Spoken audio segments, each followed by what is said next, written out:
Qoftë lëvdu Jezu Krishti, të dashtën vllazën e motra, sigur se edhe herë të tjera jemi duke marrë në shqyrtim në këtë seri e misionesh, në këtë cikël e misionesh, letrën e Papa Franceskut të drejtuar krishterëve të gjithë botës në vitin jubilar 2025, në vitin e shpresës, dhe letra me titull Shpresa nuk zgënjen, trajton disa tema që Papa i ka për zemër dhe kemi arrit në numrin 15, aty ku Papa është duke fol në vazhdën e shenjave të shpresës, si shprehet Papa, dhe këto fton që të shihen si shenja të kohëve, të interpretojnë si shenja të kohëve, dhe më thanë si momente ku ne duhet të reflektojmë dhe të shohim zërin e Zotit që na thret për angazhim në fushat ndryshme të jetës tonë,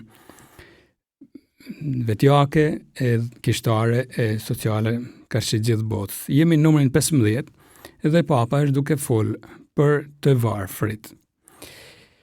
Na duhet ta saktësojmë me njëherë se Papa nuk është duke fol për varfrin, sepse varfria mund të marrë një trajtesë edhe shpirtërore, ku mund të shihet edhe si pasuri, në kuptimin varfria shpirtërore, varfria e zgjedhur me dashje, pra heqja dorë nga pasuritë materiale për t'ju përkushtuar disa vlerave, për t'ju përkushtuar Zotit me gjitha. Por këtu Papa nuk është duke fol për këto dhe ne nuk do të flasim, edhe pse dashje pa dashje do të ndeshemi në këto aspekte, por nuk do të flasim gjerësisht, do të flasim më shumë për të varfrit, sepse Papa në fakt ndjen dhimbje karshi të varfërve të shumë që janë në botë. Dhe në numrin 15, pikrisht fillon duke thënë me dhimbje në zemër, thras shpresë për miliarda të varfër. Dhe po vazhdojmë ta lexojmë këtë numër 15, se dallohet se Papa është duke fol jo vetëm me zemrën në dorë, por edhe me dhimbje në zemrën e vet. Dhe thot, me dhimbje në zemër, thras shpresë për miliarda të varfër, të cilëve u mungojnë shpeshherë gjërat e nevojshme për jetesë. Përballë vargëzimit të valve në gjithnjë e më të reja të varfrimit, ekziston rreziku për të mësuar me gjendjen dhe për të dorëzuar. Por nuk mund ta heqim shikimin tonë nga situatat e tilla dramatike, të cilat tani i ndeshim kudo, jo vetëm në zonat e caktuara të botës. Pra të varfrit mund t'i ndeshim kudo, jo vetëm në disa zona që njihen më shumë për varfrinë e tyre theksuar. Vazhdon Papa, çdo ditë ndeshim njerëz të varfër ose të varfruar dhe ndonjëherë ata mund të jenë fëmijët tanë. Në shumë raste, atyre u mungon banesa ose ushqimi i mjaftueshëm për ditën.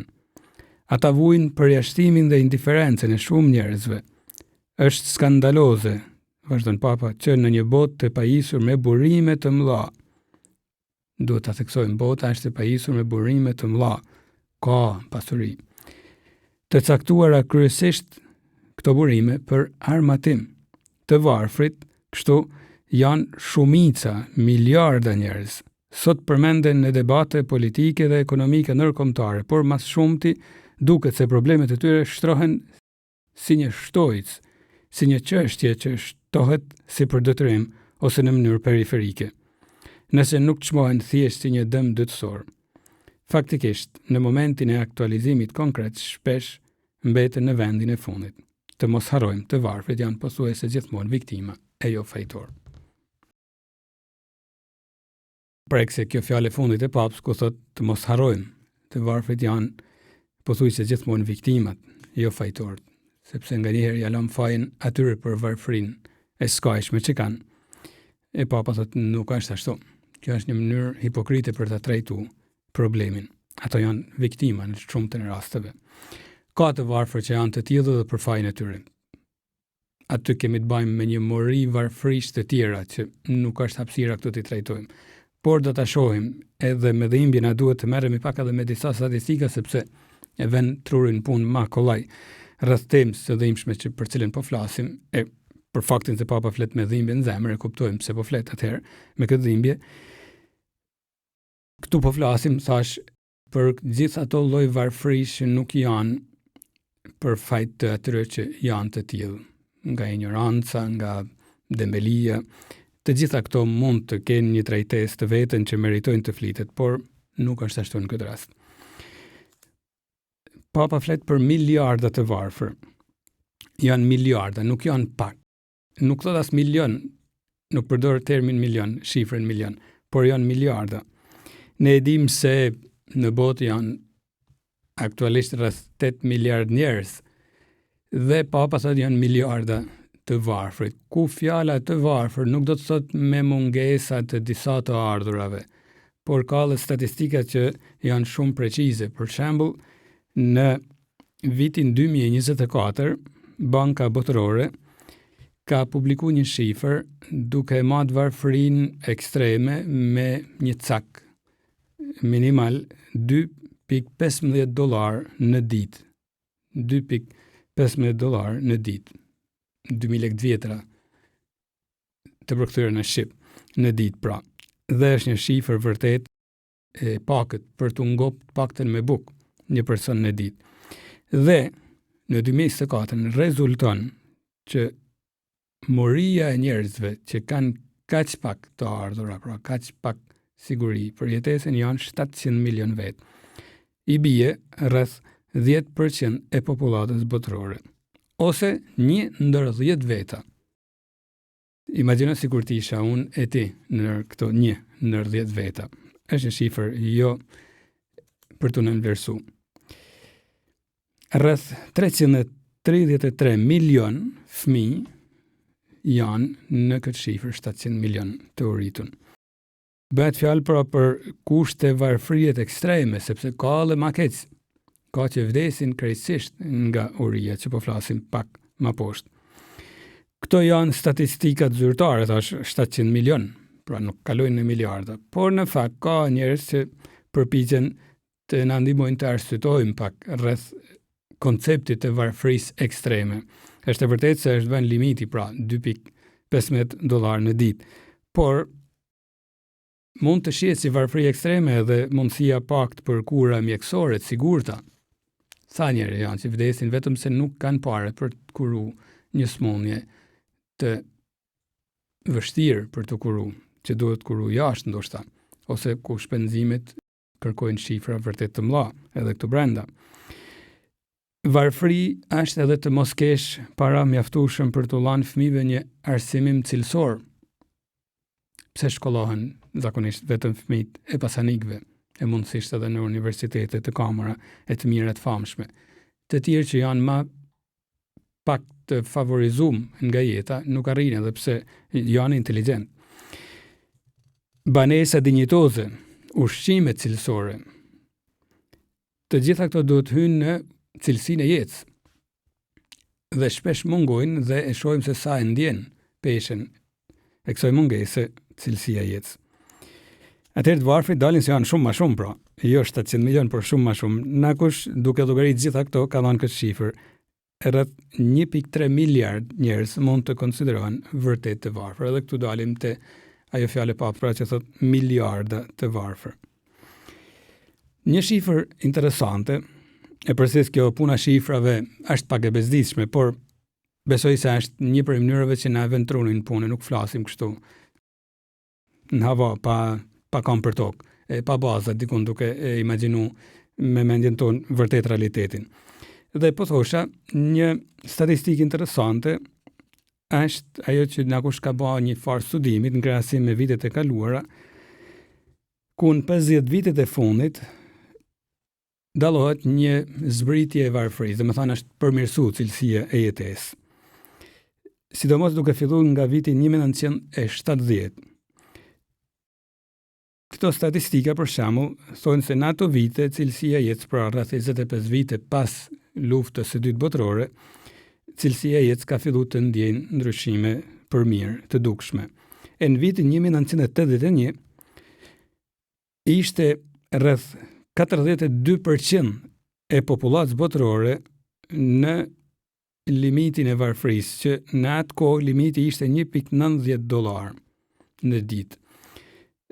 Dhe ishte e varfër, 42% e popullatës, është një shumë e madhe, gati gjysma e popullatës botërore jetonte nën këtë kufi që ishte pra $1.90.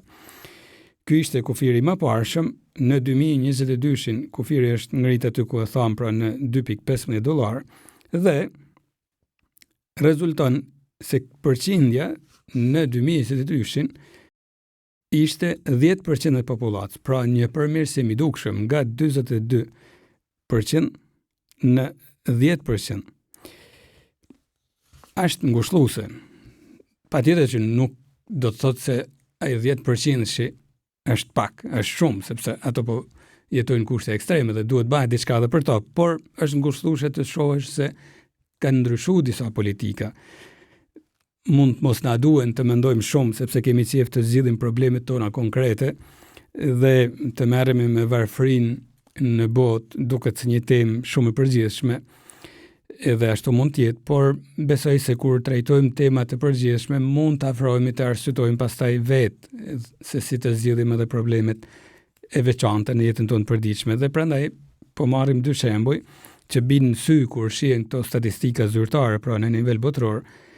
Për shembull, rritje shumë të madhe ka pas ekonomia e Kinës dhe ajo e Indisë, të cilat kanë bërë të dalin nga varfëria ekstreme miliona njerëz, sepse këto popull vërtet kanë miliarda njerëz, kanë rreth gati 3 miliard njerëz vetëm këto dy shtete aktualisht, që janë shumë, por po thosha i kanë përmirësu ekonominë, politikat në favor të varfërve këto politikan të këtyre zona dhe e kanë ndje ekonomia e gjithë botës. Po ndalemi prap në disa detaje në lidhje me Kinën për shembull.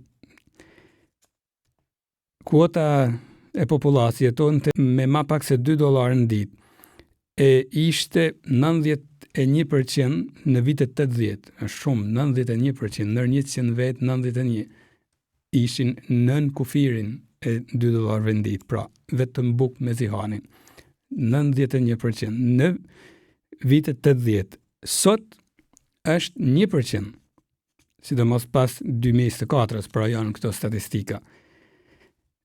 Edhe 1% është edhe imshme, por ndryshimi është vërtet kolosal, nga 91% në 1%.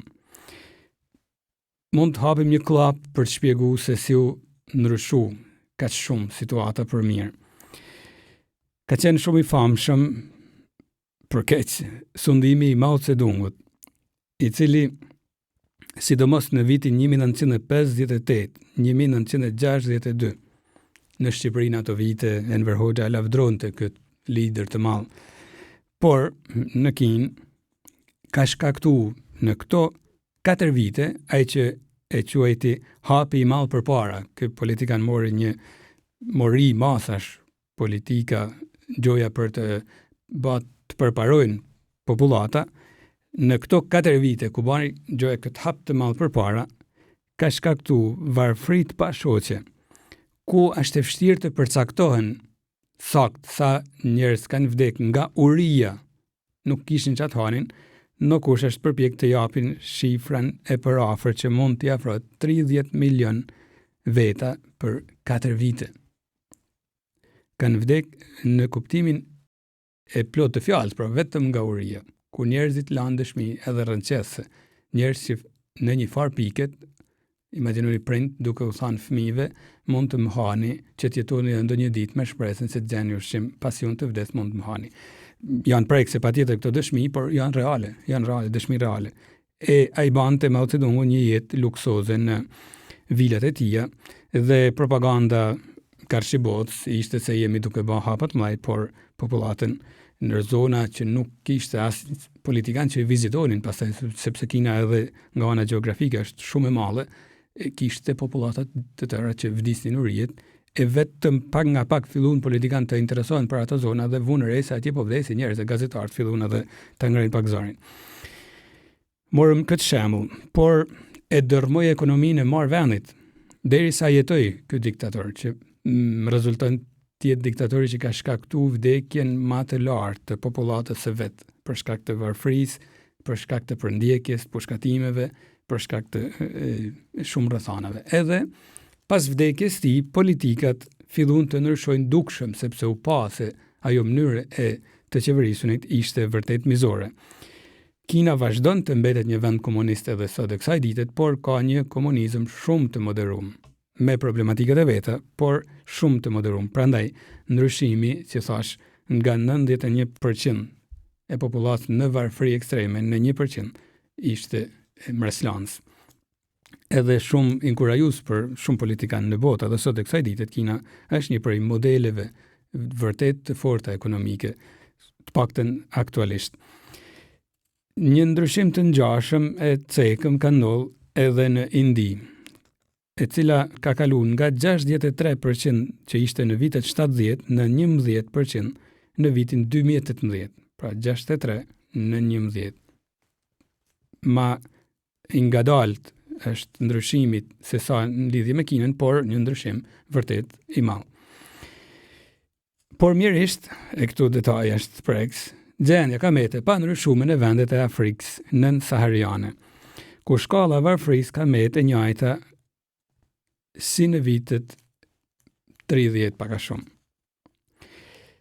Sot rreth 40% e popullatës jeton ende me më pak se $2 në ditë. Sot, pra 40% e popullatës, se një morije të shteteve në Afrikë, që po i rreshtojmë shumë shkurtimisht, por 40% janë është shumë, jeton me më pak se $2 në ditë. Nëse merret parasysh se pragu i $2.5 i caktuar nga Banka Botërore dhe Kombet e Bashkuara si varfëria ekstreme ka nivele shumë të larta tek banorët e Afrikës nënsahariane, atëherë shohim se vërtet kemi të bëjmë me situata vërtet të dhimbshme, sepse vdesin nga uria shumë njerëz. Edhe këtu po marremi pak me shifra që pak më vjen edhe siklet nga vetja të merrem me shifra të atyre që kanë vdekur urie, sepse duke sigur po përmendim thjesht shifra, por kemi pas njerëz real që vdesin. Këto emra, këto shifra janë njerëz real që janë duke vujt e familje të tëra, por na ndihmojnë të arsyetojmë pak në atë varfërinë e mendjes tonë dhe vështirësinë tonë për të kuptuar dhimbjen e tjetrit. Tek shifrat, nëse na ndihmojnë për këtë, atëherë edhe na duhet t'i përdorim. Në Republikën Demokratike të Kongos, 70% e popullatës jeton nën këtë nivel, $2.15.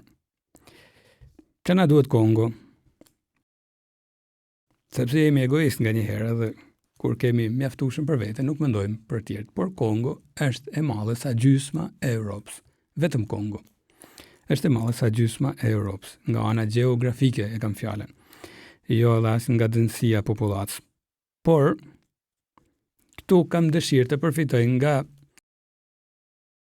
si thush, ky detaj, të shohim diçka historike në lidhje me historinë e kaluar jo shumë ka hershme të Kongos për të kuptuar se si funksionon, si ka mundësi që është kaq i varfër ky shtet.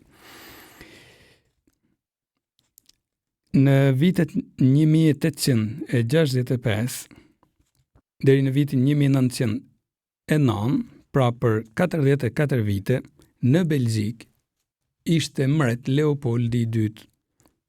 Kërkoj vëmendjen tuaj sepse do t'ju ndihmojnë ta kuptoni krejt vazhdimsinë e asaj që po them lidhe me varfërinë.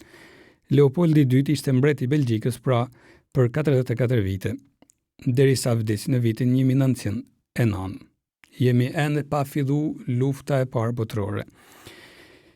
Ky njeri kërkonte për të fuqizuar mbretëninë e vet, kërkonte të kolonizonte ndonjë vend. U përpoq në Filipine, nuk ja doli sepse politikanët atjeshëm ja morën për durr, si thosh, politikat e tija, u përpoq dikon tjetër, zuri vend në Kongo.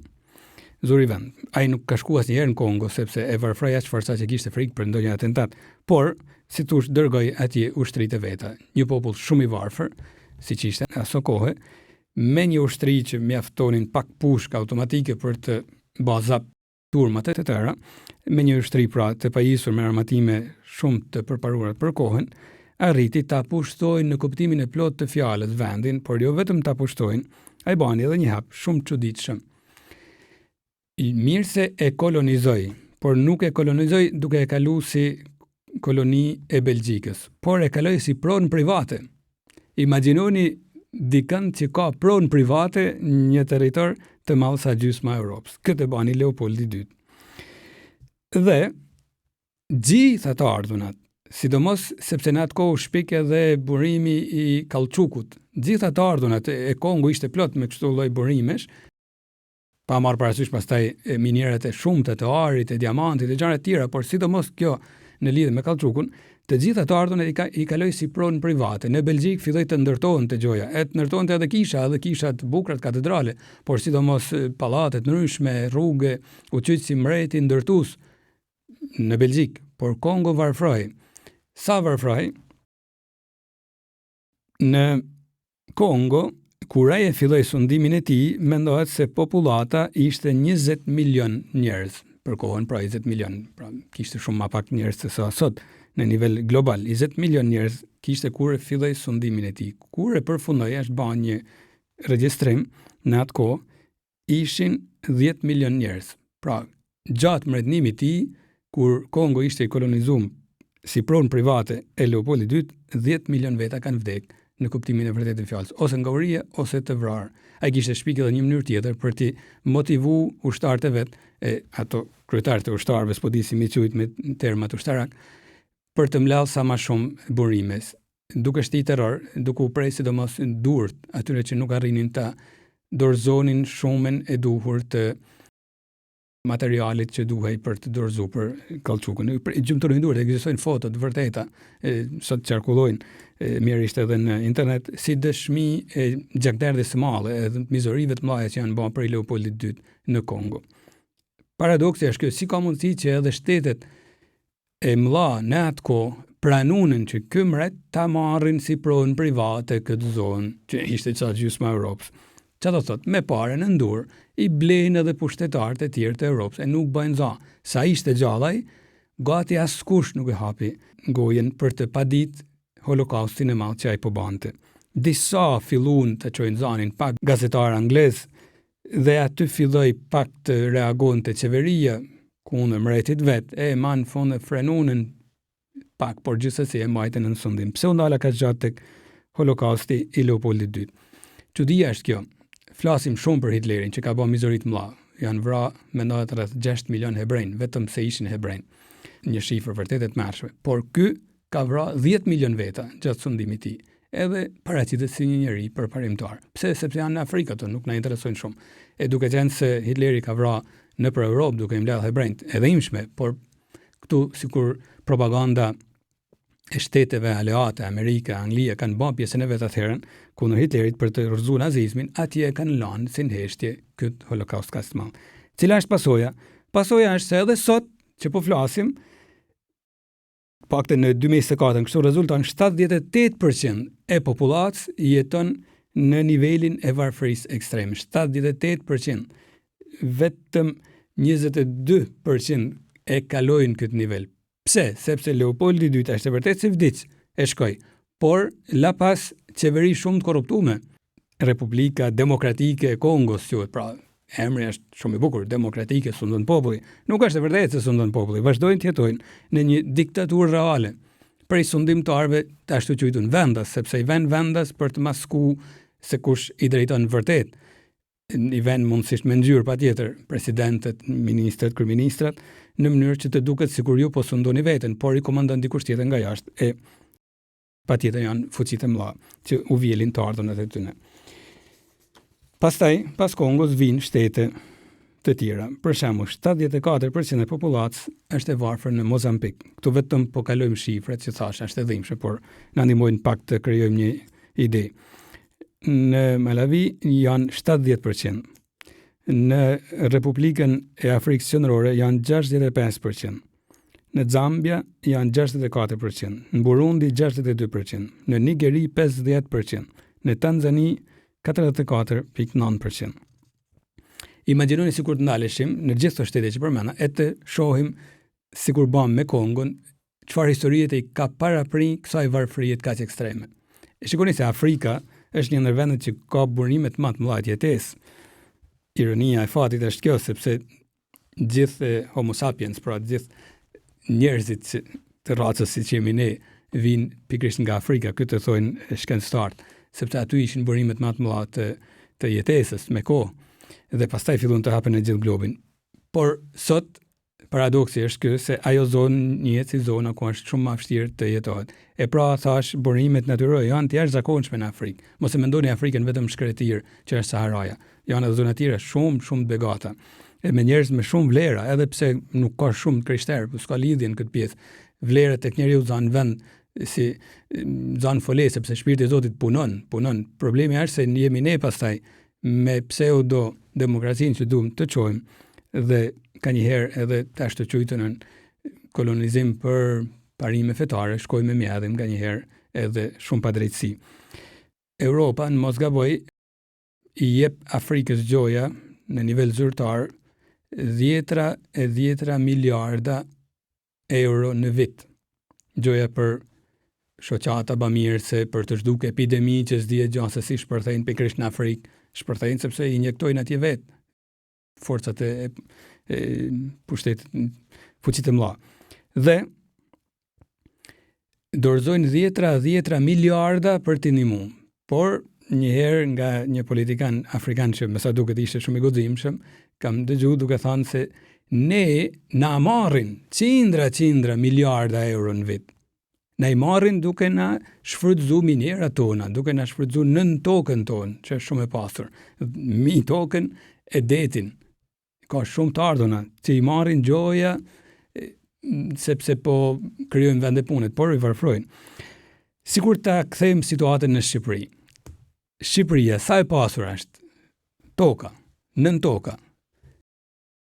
Ajri, sepse ka fitesat e veta edhe thjesht një avion që kalon ka linjat ajrore në vendin tonë, e kështu në gjithë botën. Deti, sa pasurit i ka? E pse Shqipëria është e varfër? Pse rrogat në Shqipëri janë vërtet shumë më të varfra, janë 3-4 fish, e ndoshta edhe më shumë, fjalën ndoshta më duhet ta heci, se sa në shumë vende të zhvilluara të Europës. E pra këtu të ardhunat janë shumë të mëdha, ne i dimë gjithë. Mjafton të mendohet në Bulqiz, po marr një shembull, por mund të jenë me qindra mirë raste të tilla. Në Bulqiz, që është një ndër qytetet me rrethina më të varfra të Shqipërisë, minierat e Bulqizës, kjo është e dokumentuar, prodhojnë miliona dollar dhe paguhen vendasit në mënyrë qesharake. Thjesht një shifër, se edhe këto shifrat na ndihmojnë pak. Nëse një punëtor nxjerr materialet që nxjerr nga minierat dhe paguhet 20 euro, po themi, ai material kur shitet në tregun botror kushton rreth 1500 euro.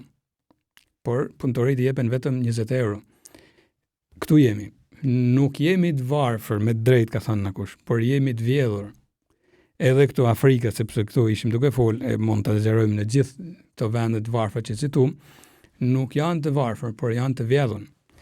Shetja Katerinë e Sienës, në 1300 diçka, thoshte këto fjalë.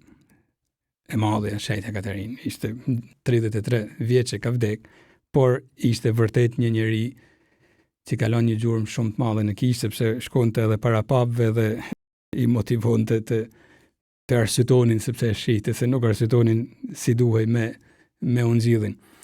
Dhe kur shihte pa drejtësitë mëdha që baheshin në princa, përfshi edhe ato krishterë patjetër, thoshte si munden ti bashkëndajnë pasuritë e tyre, pra ti bashkëndajnë me të varfrit, kur më parë i kanë vjellë të varfnit. Si mund të bëhen si bamirës, si mund të hiqen si bamirës. Kur kanë shkuar aty i kanë vjellë të varfnit dhe thonë po bëhem si bamirës. Nuk mund ta pranohet këtë hipokrizi. E këtu, sikur të ishte hapësira pak më e madhe, do të flitej me shumë efikasitet në këtë rast mi urdhënimin Mosville. Sa serioz është urdhënimi Mosville. Duket sikur prek pak. Por nëse ka një urdhënim që thehet në mënyrë sistematike e në mënyrë të tmerrshme në nivel global, është pikërisht urdhënimi që thot Mosville. Ta zëm se dikush thën urdhënimin e 6 që thot mos bën kryeshkelje. Patjetër ka pasojat e veta, të rënda, morale, por është më pak i dëmshëm thymja e atij urdhënimi se sa urdhënimi Mosville. Ka pasojat e veta e përsëris, sepse nganjëherë jemi shumë hipokrit kur bëjmë edhe si se dërmllaj. Ka pasojat e veta, por janë shumë më të kufizuar në hapësirë në kohë ato pasoja, se sa thyrja e urdhrit që thot Mosville, sepse Imagjino që ban ai që vjell fondet që vinë për shëndetësinë, që vinë për kërkimin shkencor që mund zjarrin një ilaç në fond, ose për infrastrukturën, e për shumë gjëra të tjera. Ai që vjell këto fonde, jo vetëm që varfron një mori njerëzish aktualisht, por edhe ndërbreza njihen pasojat, e mesin pasojat.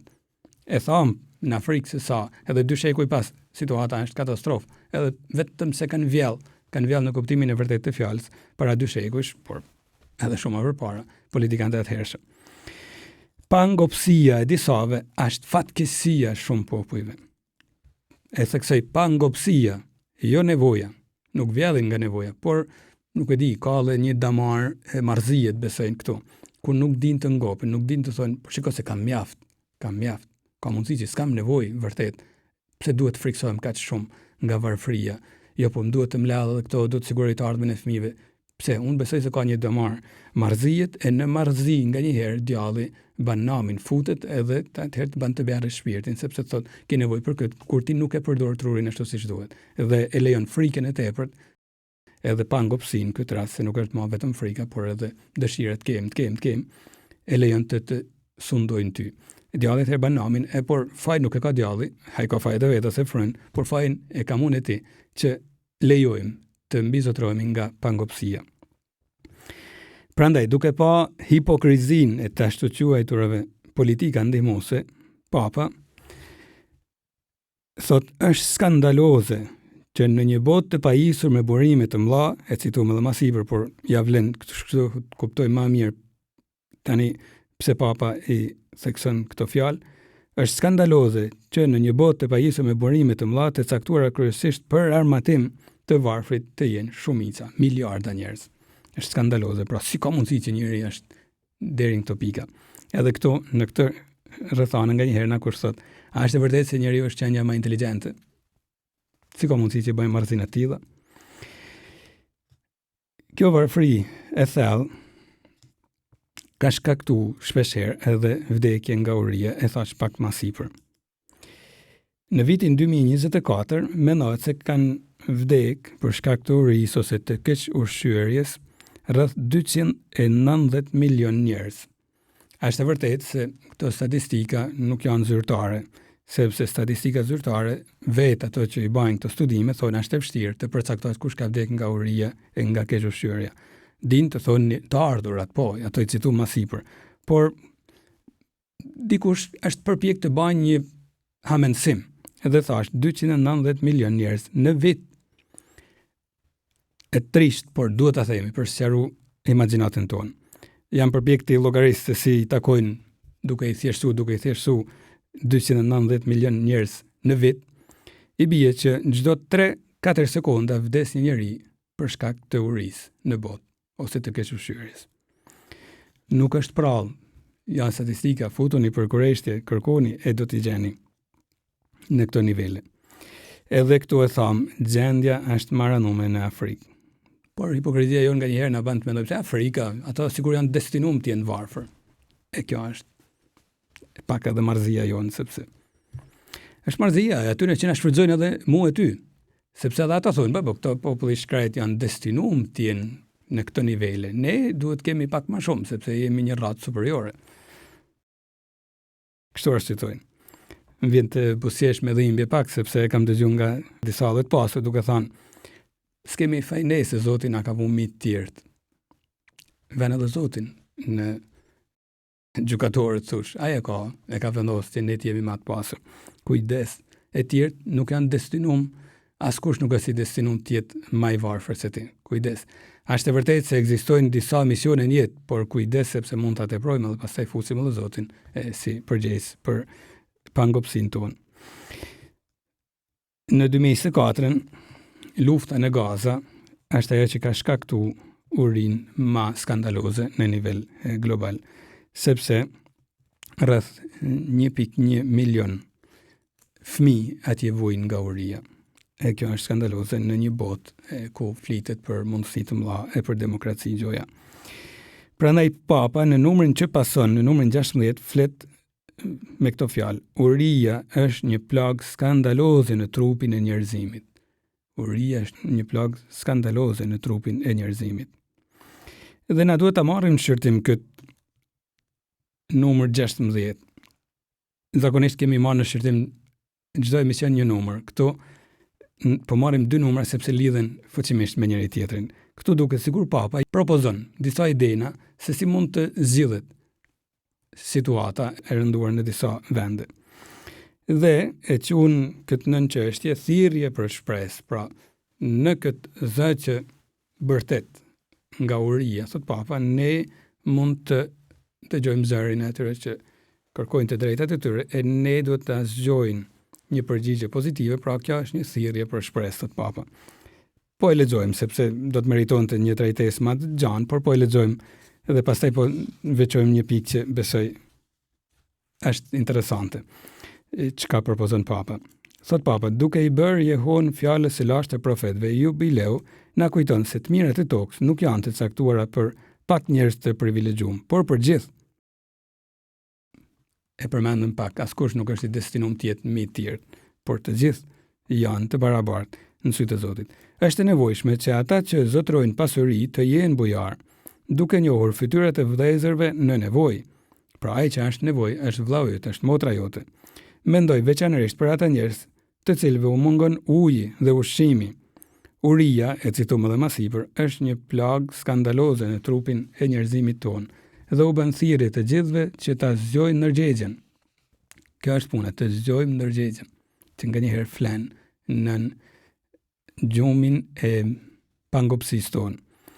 Vazhdon Papa, ripërtri thirrjen që me paratë që përdoren për armë dhe për shpenzimet e tjera ushtarake, të krijojmë një fond botëror për të eliminuar më në fond urinë dhe për të zhvilluar vendet më të varfra, në mënyrë që banorët e tyre të mos u drejtohen zgjidhjeve të dhunshme apo mashtruese dhe të mos jenë të detyruar të braktisin vendet e tyre për të kërkuar një jetë më me dinjitet.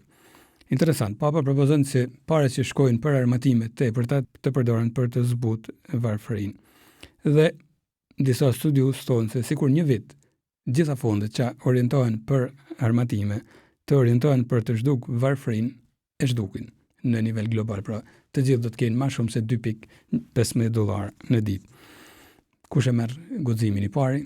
Jo vetëm i pari, po paktën ta zbresin, se nuk është se zhduken sistemet e vetëmbrojtjes që i kanë, por pra të krijohet një fond ose të mbajnë disa rezerva të atyre të ardhurve që i çojnë për vetëmbrojtje, që mund të jenë edhe lejueshme, të kalojnë për të zbutur varfërinë. Papa thotë, do të doja të bëja një ftesë tjetër, pra. Jo vetëm të krijohet një fond, por edhe një ftesë tjetër. Një ftesë tjetër zemërdhimshme në kuadrin e vitit jubilar. Ajo u drejtohet kombëve më të pasura që të njohin peshen e shumë vendimeve të marra e të vendosin që t'i falin borxhet e vendeve që nuk mund t'i shlyjnë kurrë. Pra t'ja falin ata borxhe. Nuk është utopi, nuk është diçka kështu, një ide që s'mund realizohet. Vazhdon Papa, përpara se të jetë çështje zemërgjerësie, është një çështje drejtësie, pra nuk po bën një sakrificë, po bën një drejtësi. Ti ke mjaft për të jetuar, pse nuk duhet ketë ata? Jo, po më ka borxh. Falja borxhin, mund ta bash. Mund të jesh i drejtë në këtë prizëm, pra është e drejtë që të jesh i mëshirshëm, ose si mund ta quajmë. Vazhdon Papa, është një çështje drejtësie, e rënduar sot nga një formë e re pa drejtësie, për të cilën jemi bërë të vetëdijshëm. Një mend ekziston një borxh ekologjik i mirëfillt, veçanërisht midis veriut dhe jugut, që lidhet me çekuilibrat tregtar me pasojat në rrafshin ekologjik, si dhe në përdorimin jo proporcional të burimeve natyrore, që është bërë historikisht nga disa vende. Sikurse mëson shkrimi i shenjtë, toka i përket hyjit dhe është dikon vetë Zoti që thotë toka është e imja, i thot Izraelit, pra toka është e imja, domethënë është prona ime, nuk është e juaja. Dhe ne të gjithë jetojmë aty, vazhdon Zoti duke thënë, ju jeni si të ardhur e pendar. Pra jeni të ardhur, jeni kalimtar. Nëse vërtet duam që të përgatisim rrugën, vazhdon Papa, për paqe në botë, të angazhohemi për të ndrejtur shkaqet e hershme të padrejtësive, të rrafshojmë borxhet e padrejta dhe të pazgjidhshme, të ashuajmë urinë të uriturve. Me fal borxhet. Kujdes, nuk është një ide që e thot Papa, sepse Papa do të flasin mirë, do të flasin gjëra të mëdha. Kujdes. Edhe fakti që disa popull janë në borxh është shumë hipokrit për disa popull që bajnë gjëra si bamirë që ti kam lanë paret. I fusin në bërgjë me politika varfruse, që s'po i kthejmë edhe njëherë se pak e cekëm, i bajnë të hynë në borxhe të mëdha për mjetesë, sidomos në raste fatkeqësisë natyrore, atëherën i japin borxhe një tërmet, imagjinojmë që mund të rrafshojnë ose të rëndojnë shumë situatën e shumë qyteteve, e japin borxhe, e pastaj duhet t'ja kthejnë mas 10 vitesh, 50 vitesh, 100 vitesh, e mbesin gjithmonë të varfruar, pra është një mënyrë për t'i varfruar, është një padrejtësi e re, thot Papa. Më vjen mend këtu një shembull, një episod nga jeta e Shnanot të Padovës, që të gjithë ne e njohim, e lusim dhe e duam shumë. Në Padovë, Shnanot jo vetëm që u bë i famshëm për mrekullitë e ndryshme që bante, për predikimet e famshme që bante, aq sa thuhet kur predikonte gjatë kreshmeve, sidomos gjithë Padova, mbyllnin dyqane, gjithçka, edhe shkonin ta dëgjonin, linin punën, madje edhe i peshvin nga qytetet e tjera vinin e meshtarë gjithë. Pra u bë i famshëm për këtë. Por nolli që Shnanot nuk pranoi me këmbgulje të rrallë një padrejtësi sistematike që po bëhej disa të varfër, shumë të varfërve në Padovë të shekullit të 13. Çka kishte ndoll? Ishin fajdegjent, ato që jepnin pare me kamat. Fajdegjent ishin edhe politikantë e zonës, praktikisht si tush deputet, ministrat e zonës, çuni që doni me termet e sotëm, por në kohën e atëhershme. Dhe këto jepnin pare me kamata vërtet të larta. Por kishin shpik disa ligje, nëse nuk ne i ktheni paret mrena një vitit për shembull, do t'ju fusim në burg. Ju fusim në burg, e për të dalë nga burgu mund të dilni nëse paguni kaq para. Ku do t'i merrnin? Do t'i merrnin borxh. Nga kush? Nga kamatagjent, fajdegjent, pra prap nga politikant. Ne ju japim borxhe, ju paguni burgun, delni nga burgu dhe pastaj ne keni borxh të parë. Pra ishte një sistem vërtet i pist, i nyt, varfëriet sistematike, varfërimit më saktë, sistematik ndaj popullatës së Padovës.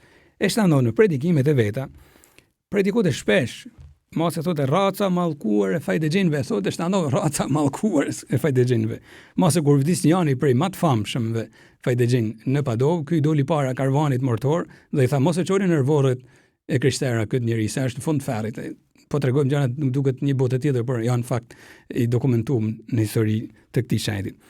Ky është në fund ferrit dhe i tha në çkura e ke ta thosh këtë fjalë ti frat.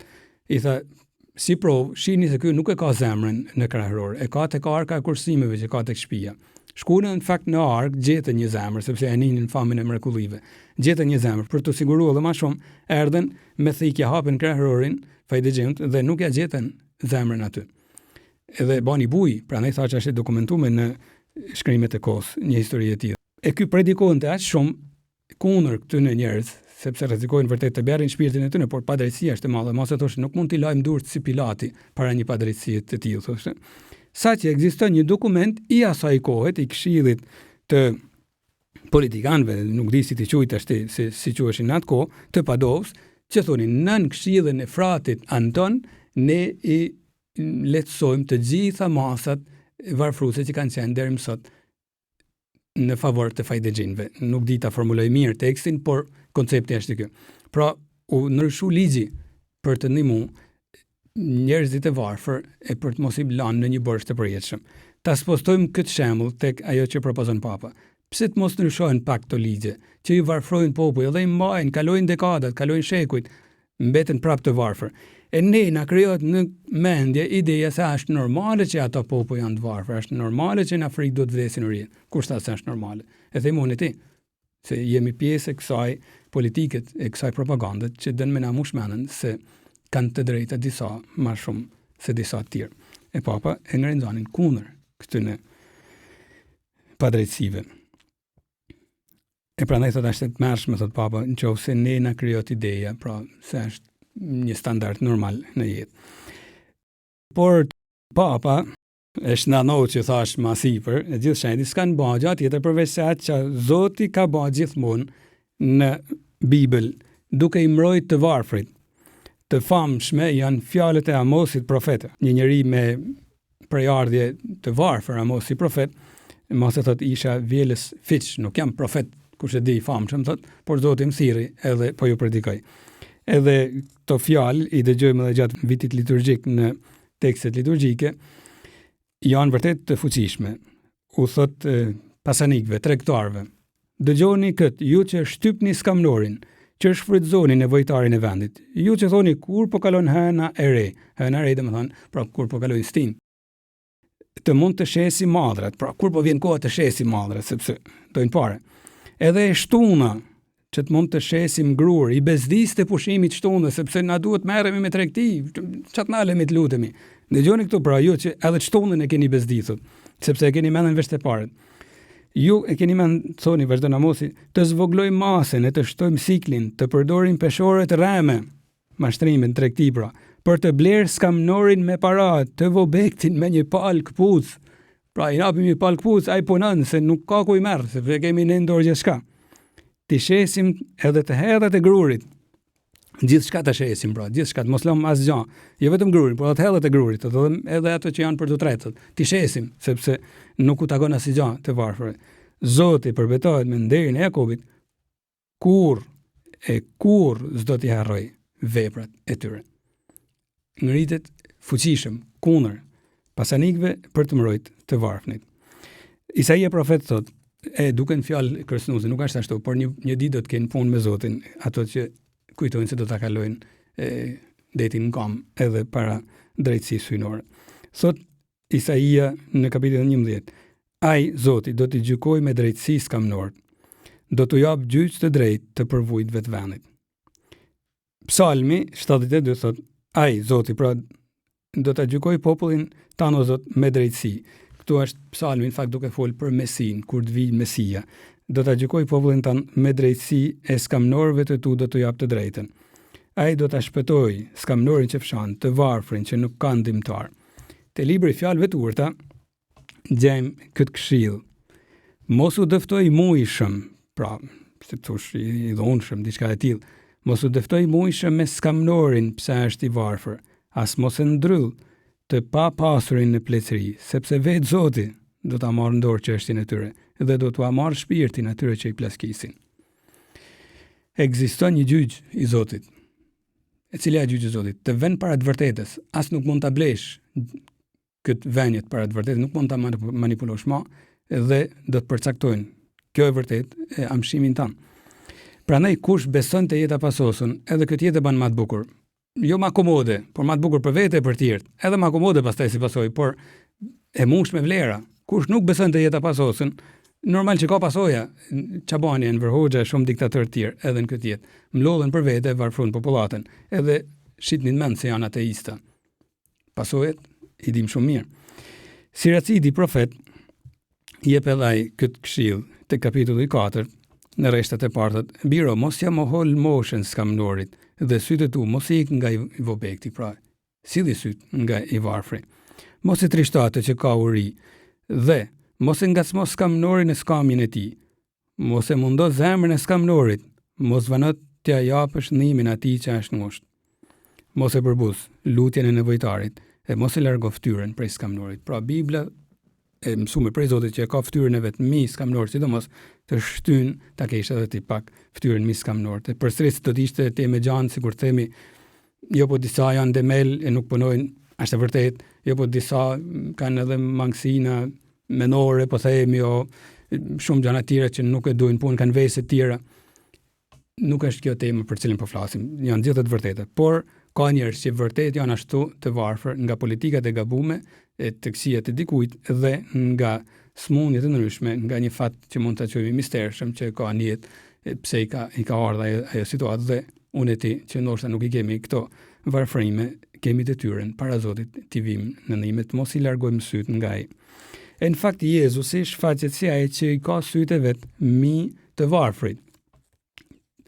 Te Ungjilli Luks, në fillim të veprimtarisë së tij publike, Jezusi citon Isaiin profet dhe ato fjalë ja aplikon vetes, duke thënë: Shpirti i Zotit është mbi mua, sepse ai më shuguroi, e ndër tjera thot, ai më dërgoi tu kumtoj të vobektëve ungjillin. Te Ungjilli i Mateut, kapitulli 11, kur nxënësit e Gjon Pagzusit i thojnë: "A je ti Mesia?" Na ka thënë Gjoni me të pyet, apo do të presim një tjetër? Jezusi ndër të tjera shenja u thoni Gjonit se të varfërve po predikohet ungjilli, pra merret më shumë me të varfrit.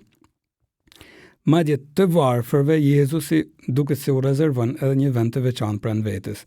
Në lumnit, Jezusi thotë lumë s'kam nort në shpirt sepse atyra është mbretëria e qiejve. Këtu e kuptonin lumë s'kam nort në shpirt, mund të kemi hapësirë për të folur për varfrinë në shpirt, por Shën Luka duket sigur i ka pëlqyer më shumë ta heqin këtë fjalë në shpirt, do thotë se Jezusi ka thënë të lumët jo s'kam nort sepse juve ju përket mbretëria hyjit. Është prekse, sepse në ungjej mbretëria hyjit për Tiranë shkurt është vetë Jezusi. Pra, Jezusi shikon s'kam nort e thotë unë jam i juaj. Dhe plotson gjitha pritshmëritë e profetëve të Izraelit, pra që thonin se Mesia do të jetë ai që do t'i ketë syt mi s'kam nort dhe do të vinë një.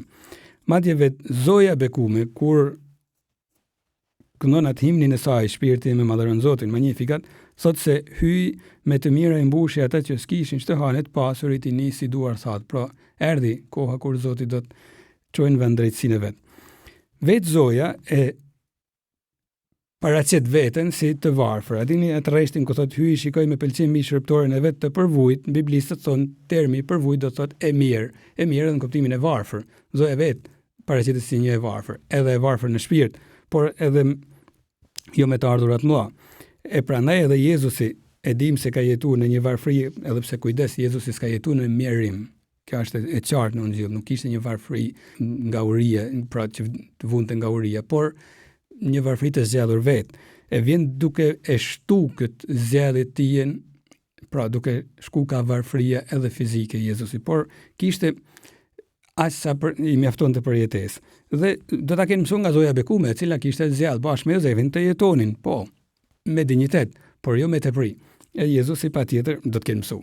Është biri i Zotit, ai me hirin e vet e ka ndihmuar që të mësojnë edhe Maria, Jozefi si të jetojnë në varfëritë e shpirtit, por Jezusi patjetër ka pranuar të jetojnë në këtë rreth.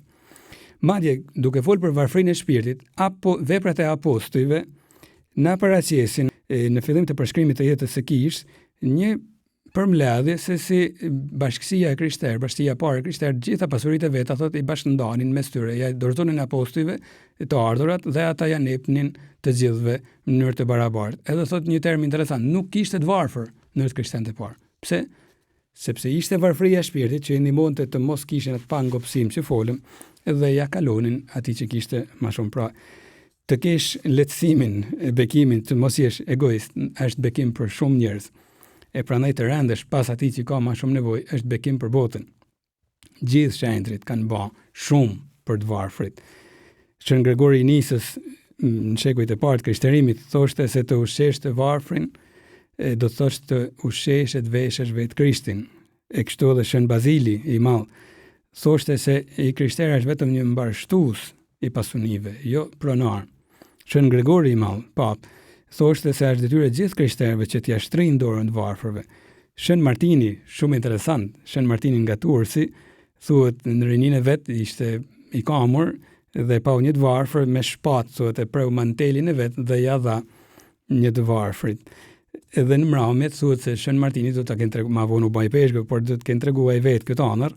Thuhet pash në anër atë natë Jezusin që në mes engjëjve e shenjtërve kishte mantelin e këtij të varfrit dhe i thoshte engjëve shenjtë, shikoni Martinin veshi, pra edhe kuptova se duke ndihmuar atë varfër kisha ndihmuar Krishtin.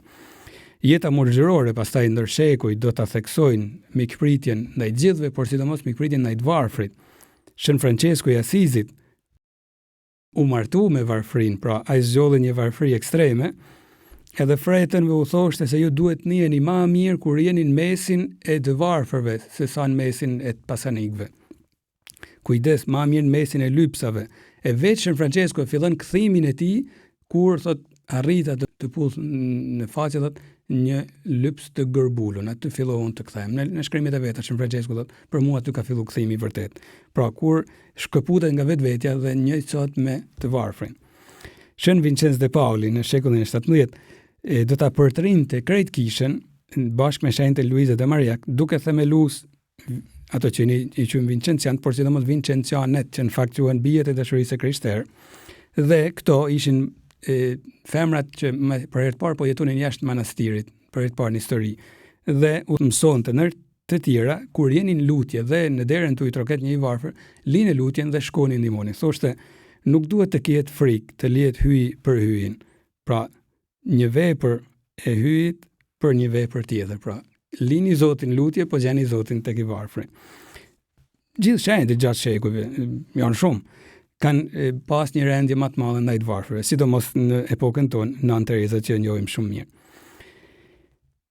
Koncili I dytë I Vatikanit, duke sigur e ka volos këtë për shpirtëri, këtë rendje të shenjtërve, pas të varfërve duke thënë, në Gaudium et Spes, numrin 88, shpirtri I varfërisë dhe I dashurisë është lavdia dhe dëshmia e kishës së Krishtit. Kjo është lavdia dhe dëshmia e kishës së Krishtit. Pra, kush është lavdia e Krishtit, ai që merret me të varfrit. Por që të ndihmojmë vërtet të tjerët për të jetuar në varfëri, unë besoj se të gjitha dhe mund ta mbyllim me këtë lutje që e ban libri I fjalëve të urta. Ti kërkojmë Zotit hirin që të mos jepemi shumë pas pasurisë, sepse është një mashtruese e madhe. Sa janë njerëzit, aq janë hilet, besoj, që përdor mashtrimi I trurit për të hyrë në zemrën lakmia e pasurisë. Sa janë njerëzit, aq janë edhe justifikimet që mund të ketë. Pra, secili ka arsyet e veta, këtë po do të thonë. E duhet jemi të gjithë vigjilent pak. E duhet lutemi me shpirt varfërie, në mënyrë që të kemi mjaftueshëm për jetesë, por jo ta teprojmë, se pastaj mund të shkojmë larg. Thot autori I këtyre rreshteve që po lexoj te libri I fjalëve të urta, kapitulli 30, rreshti 7, thot këto fjalë. Të lutem o Zot të më japësh dy gjëra. Mos më moho derisa të vdes. Dë bëj prej meje kotësi e gënjeshtër. Mos më jep as skam, as pasje. Pra, nuk du ekstremet. As skam, as pasje, vazhdon. Më jep vetëm sa më lypet për jetesë, sepse te për mirë dhe I ngirë mund të mohoj. E të them, kush është Zoti? Pra, kur jam te për mirë, them, çam duhet Zoti? Ose, vazhdon autori, I shtypur nga varfëria e tepërt të vjallë. E kështu ta çndëroj emrin e hyjit tim. Pra, kam frikë se varfëria e tepërt, o Zot, është tundim për t'ju ekspozuar mëkateve, prandaj mos më lënë të shkoj deri atje, por mos më jep pas tepër, sepse të mohoj ty pastaj. E kjo është liria e zemrës që na bën të lutemi kështu. Le ta bëjnë këtë lutje të gjithë. Jo vetëm priftet e morgeshët, jo vetëm krishterët, por gjithë njerëzit, dhe Zoti patjetër ka më ullan hirin as sa u mjafton. E Papa Francesku, prandaj sidomos krishterëve u thot, sa bukur është të kemi një kishë të varfër për të varfrit. E kjo kishë është lavdia e Krishtit. E të marrim tani bekimin prej Zotit që na ndihmojnë në këtë lutje tonën që e në përkrahjen tonë ndaj të varfërve. Ju bekoft hyj gjithë pushtetshëm, Ati, Biri e Shpirti Shenjtë. Amen.